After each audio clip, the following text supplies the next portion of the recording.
"I make my cars to go, not stop." Yeah, that is a real quote.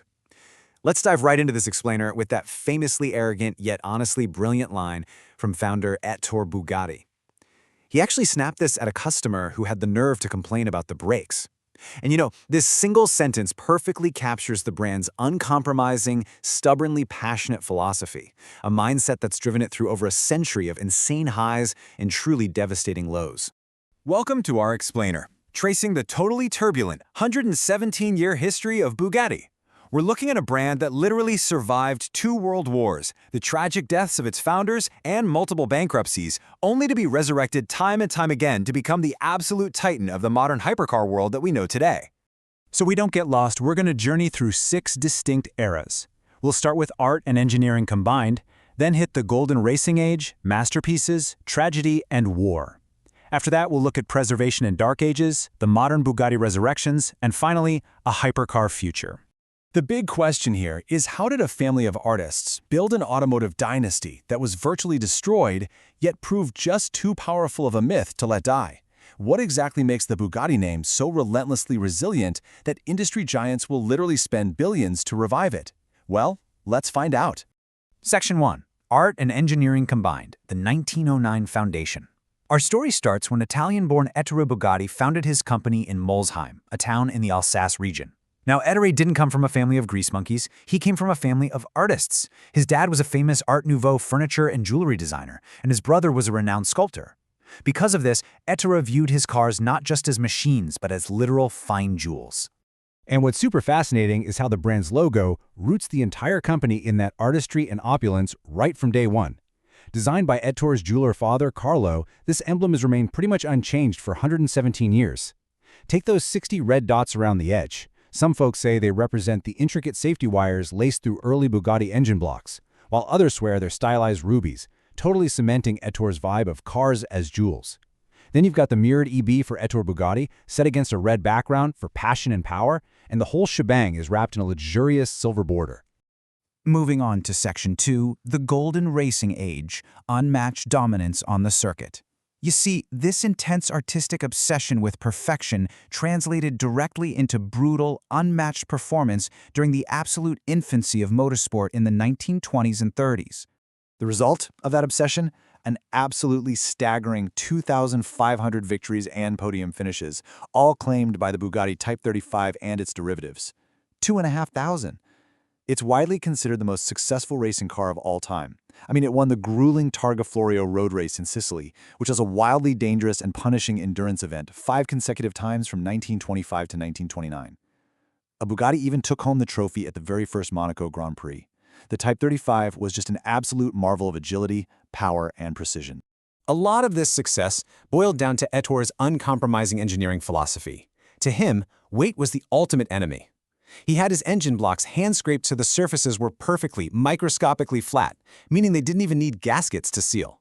He was so hopelessly devoted to lightweight elegance that he actually threw some serious shade at his competitor W.O. Bentley. He dismissively referred to Bentley's durable, heavy cars as the world's fastest lorries, which is just British for trucks.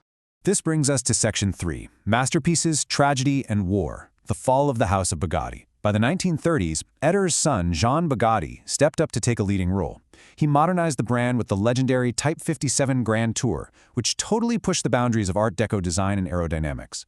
But a really dark era of tragedy was about to descend upon the family and the world. A devastating sequence of blows would soon completely shatter the company. In August 1939, Jean Bugatti, the heir apparent and the creative genius behind the Type 57, was tragically killed at just 30 years old while testing a tank-bodied race car near the factory. Just weeks later, World War II broke out. The Mulhouse factory was ruined and seized. And while Ettore tried to plan a comeback after the war, his death in 1947 left the company without its visionary leadership. By 1952, the original incarnation of automobiles, Ettore Bugatti, had essentially ceased operations. The utter chaos of this era is perfectly symbolized by the disappearance of John Bugatti's personal vehicle. It was a stunning all-black Type 57 SC Atlantic known as La Voiture Noire. It featured these incredible riveted body seams inspired by early aviation magnesium alloys, and only 4 were ever made. John's personal car was loaded onto a train to Bordeaux to escape the invading German army in 1941, but it never arrived. gone without a trace. Today, if it were ever found, experts estimate this lost masterpiece would be worth well over $100 million. It literally remains one of the greatest unsolved mysteries in automotive history. Now for Section 4, Preservation in Dark Ages, the Secret Stash. Following the company's collapse, the brand went completely dormant, and the factory was sold off to make airplane parts. But the myth of Bugatti was kept alive by a highly secretive and ultimately scandalous obsession. I absolutely love this story. In the 1960s, two extremely wealthy Swiss textile magnates, Fritz and Hans Schlumpf, secretly hoarded hundreds of vintage Bugattis. They hid them all inside this massive wool factory in Mulhouse, France. Get this, they even installed ornate Parisian street lamps inside the warehouse just to illuminate the cars. But in 1976, their textile business totally collapsed, leaving thousands of people unemployed. When angry, laid-off workers stormed the factory in protest in 1977, they accidentally kicked open the doors to this breathtaking, secret billionaire stash. The French government eventually stepped in, and today, that seized collection forms the National Automobile Museum. It is without a doubt the greatest collection of Bugattis on planet Earth. That brings us to Section 5, the modern Bugatti resurrections, rebirth of the Phoenix. The sheer romantic power of the Bugatti name was simply too strong to stay buried in a museum, and that led to a series of high-profile, rapid-fire corporate resurrections. The brand evolved rapidly from there. In 1987, Italian entrepreneur Romano Artioli bought the rights, built a state-of-the-art factory in Italy, and produced the incredible quad-turbo V12 EB11. Sadly, a global recession killed off that revival by 1995. But then, the Volkswagen Group, driven by Ferdinand Piëch, swooped in and acquired the brand in 1998, moving it right back to its ancestral home in Mulhouse, France. Fast forward to 2021, an EV hypercar pioneer Mate Rimac took the helm in a historic joint venture, kicking off an entirely new era. That VW era truly returned Bugatti to Ettore's totally uncompromising standards. VW leadership basically demanded a car with over 1,000 horsepower that could do over 250 miles per hour, yet still be comfortable enough to drive to the opera. I mean, talk about a tall order.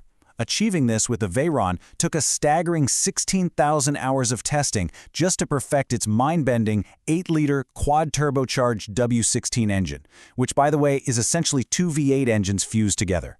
It completely redefined the limits of automotive engineering and birthed the modern hypercar category, which was later followed by the even faster Chiron. And finally, Section 6, a hypercar future, the hybrid electric shift. As the era of the legendary W16 engine finally comes to a close with models like the Mistral, we are entering a bold new chapter orchestrated by the electric innovation of the Rimac Group. This evolution has led to a staggering modern business landscape. A recent valuation places the Bugatti-Rimac joint venture at slightly over €1 billion. Porsche, which is a major player in the VW group, holds a massive stake, but they're actually in talks right now with Mate Rimac, who might just buy out Porsche's share entirely.